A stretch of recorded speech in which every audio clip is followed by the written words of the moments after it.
안녕하세요. 저희는 시언어를 활용해 연수행렬 곱셈 문제를 해결하는 방법에 대해 탐구한 정준영, 손교원, 김영준, 김도영입니다. 목차입니다. 먼저 연수행렬 곱셈 문제에 대해 알아보며 간단히 연수행렬을 곱하는 공식에 대해 소개하고 실제로 연수행렬 곱셈 문제를 해결해 보겠습니다. 이때 분할 정복법이라고도 불리는 제기 관계식이 무엇인지 알아보고 각 분할 곱셈 횟수를 구하는 방법에 대해 소개하겠습니다. 마지막으로 시언어를 통해 연쇄행렬 곱셈 문제를 구현하여 직접 해결하는 코드를 소개하겠습니다. 연쇄행렬 곱셈 문제란 주어진 n개의 행렬을 곱하는 최적의 순서를 구하는 것입니다. 이때 행렬 곱셈은 결합 법칙이 성립하기 때문에 어떻게 결합하느냐에 따라 곱셈 횟수가 달라집니다. 즉, 각 원소의 곱셈 횟수가 가장 작아지도록 하는 방법이 바로 최적 순서입니다. 예를 들어 2 곱하기 3 행렬과 3 곱하기 4 행렬을 곱하여 2 곱하기 4 행렬을 만들 수 있으며 이 원소를 곱하는 횟수는 2 곱하기 3 곱하기 4, 즉 24가 됩니다. 다시 말해 i 곱하기 k 행렬과 k 곱하기 j 행렬을 곱하면 i 곱하기 j 행렬이 됩니다. 여기서 원소 곱셈의 횟수는 i 곱하기 k 곱하기 j가 되는 것을 알 수 있습니다. 연쇄행렬 곱셈의 해법은 모든 경우의 수에 대해 계산해보고 최적의 순서를 선택하는 것입니다. 이때 카탈란수라는 개념을 참고할 수 있겠습니다. 이는 연쇄행렬 곱셈에서 가능한 수를 구할 때 유용하게 쓰이는 개념입니다. 이 식을 보면 2의 2분의 3제곱 루트 파이 분의 4의 n제곱은 지수함수 꼴입니다. 그리고 연쇄행렬 곱셈이 가지는 수는 c의 n-1로도 나타낼 수 있습니다. 이는 n개의 항에 괄호를 씌우는 경우의 수와 같습니다. 결국에 카탈란수는 지수함수이기에 모든 경우의 수를 알아내 최적의 순서를 선택하는 과정은 지수적이다 라고 해석할 수 있겠습니다. 다음 예시를 보겠습니다.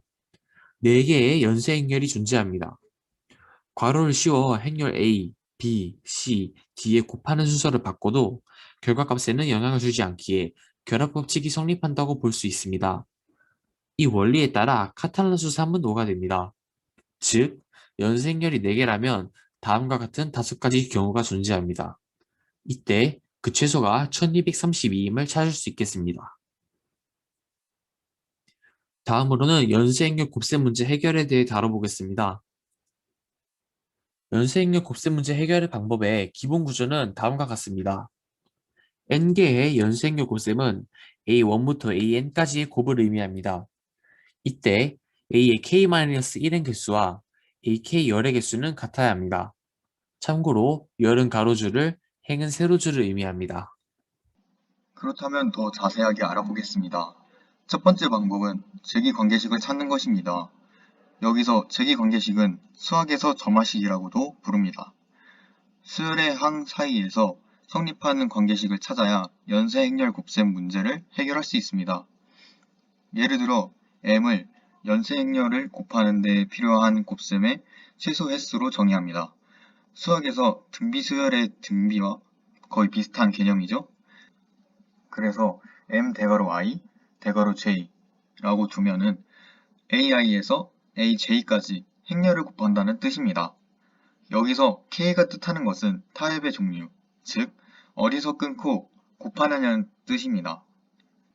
그래서 k가 1이면 a1에서 끊고 a2부터 끝까지 곱한다는 뜻이 됩니다. 그 다음은 상행식 방법으로 해답을 구하는 방법입니다. 상행식은 아래에서 위로 기납식으로 문제를 해결하는 것을 말합니다. 다음 페이지에서 이 두 개의 방법에 대해 더 자세하게 알아보겠습니다. 오른쪽의 수식은 점화식을 뜻하고 이 식은 연쇄행렬 곱셈으로 했을 때 가장 적게 곱하는 값을 구하기 위해 사용됩니다. 이를 최적 분할이라고 하며 수식은 각 부분 행렬의 곱셈 횟수와 두 행렬의 곱셈 횟수를 더하는 것입니다.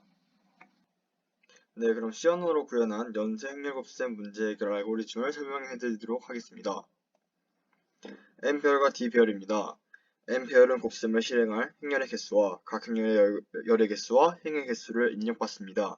d배열은 각 경우의 수에 대한 최소값을 입력받습니다. 메인에서는 n배열의 행렬 개수와 각 행렬의 별과 행 개수를 입력받도록 하고 흡수할 함수를 호출하여 최소연산 횟수를 출력합니다. 함수 두 개 중 민부터 설명드리자면 민은 두 가지 값을 비교하여 더 작은 값을 리턴합니다. MT 함수는 분할 방법을 계속 바꿔가며 최적 분할 점화식을 통해 나온 값들 중 민 함수로 비교하여 가장 작은 값을 리턴합니다. 결과화면은 이렇게 되고요. 각각 연쇄행렬 곱셈을 실행했을 때 그에 맞는 연산함수가 나오는 것을 알 수 있습니다. 그럼 지금까지 C 언어를 활용한 연쇄행렬 곱셈 문제 해결에 대해 발표한 1조였습니다. 들어주셔서 감사합니다.